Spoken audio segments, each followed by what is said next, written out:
même esprit, l'Assemblée nationale a apporté des compléments pour étendre les obligations de déclaration auprès de la HATVP aux rapporteurs généraux des autorités polynésiennes et calédoniennes et pour étendre également certaines techniques d'enquête dont bénéficie l'autorité nationale de la concurrence à l'autorité calédonienne de la concurrence. Je salue à cet égard l'investissement du député Philippe Gomès et Philippe Dunoyer, les deux. Merci, messieurs, de votre travail. Un nouvel article 4 qui a été ajouté, je me tourne vers nos éminents collègues, les Philippe et Philippe Gomez, l'un et l'autre, et Dunoyer, qui représentent ce territoire avec une autorité de la concurrence qui est attendue, qu'il fallait conforter avec des pouvoirs d'enquête en matière de pratiques anticoncurrentielles.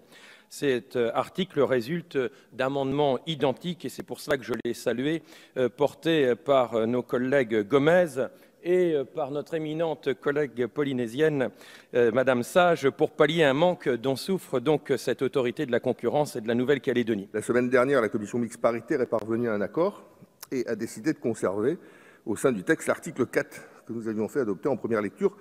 Je m'en félicite car cet article représente un pas important dans la mise en place toute récente de l'autorité de la concurrence calédonienne. J'ai évoqué en première lecture le parcours semé d'embûches qu'a représenté la création de cette autorité et les différentes adaptations de notre législation qu'elle a nécessitées. Une actualité récente et nouvelle vient illustrer une nouvelle fois l'impérieuse nécessité que nous avons dans nos territoires à faciliter et à développer la concurrence. UFC Que Choisir vient de sortir son dernière étude sur un panier alimentaire type. Le résultat est extrêmement sévère pour le consommateur calédonien, puisque le panier alimentaire type est 124% plus cher que le panier alimentaire métropolitain, 2,24 fois plus élevé. Comme on dit dans notre pays, ça calme, quand on fait les courses, de se retrouver face à des prix de cette ampleur.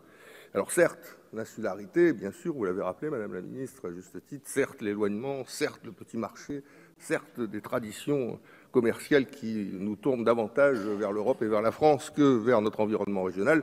Pour autant, plus 124%, tout ça ne suffit pas. Il y a bien sûr des marchés qui sont totalement cadenassés, totalement verrouillés, où la concurrence est une idée, mais en aucune manière une réalité, et qui contribue directement à ces prix extrêmement élevés et très pénalisants pour les consommateurs.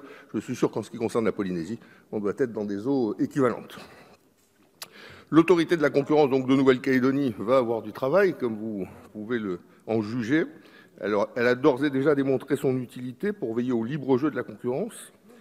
Comme le révèle son rapport d'activité, cette nouvelle institution, dans le paysage calédonien, a ainsi rendu 13 décisions, avis ou recommandations au titre de ses différentes compétences au cours du premier trimestre de son exercice. Elle a également rendu 2 décisions relatives à des opérations de concentration et 5 décisions d'autorisation dans le secteur du commerce de détail.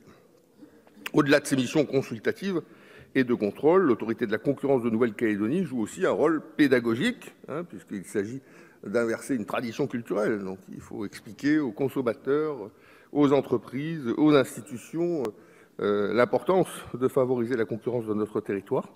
Et elle doit bien sûr favoriser aussi l'autorité, l'information en direction des consommateurs qui n'ont pas dans notre pays, hélas, une tradition visant à comparer les produits et à faire en sorte d'avoir le panier le moins cher possible. Nous devons permettre à l'autorité de mener à bien ses missions, notamment en étendant à la Nouvelle-Calédonie des procédures et techniques d'enquête en droit national de la concurrence. C'est l'objectif de l'article 4 de ce texte qui permet aux agents de la direction des affaires économiques et de l'autorité de la concurrence de Nouvelle-Calédonie de disposer des mêmes pouvoirs que les agents assermentés en métropole pour la constatation des infractions à la réglementation économique. En résumé, ce texte franchit une étape supplémentaire sur la voie du plein respect du droit de la concurrence en Polynésie française et en Nouvelle-Calédonie. Vous l'aurez compris, le groupe UDI, Agir et Indépendants le votera sans hésitation. Je vous remercie. Merci, Monsieur le député Gomez.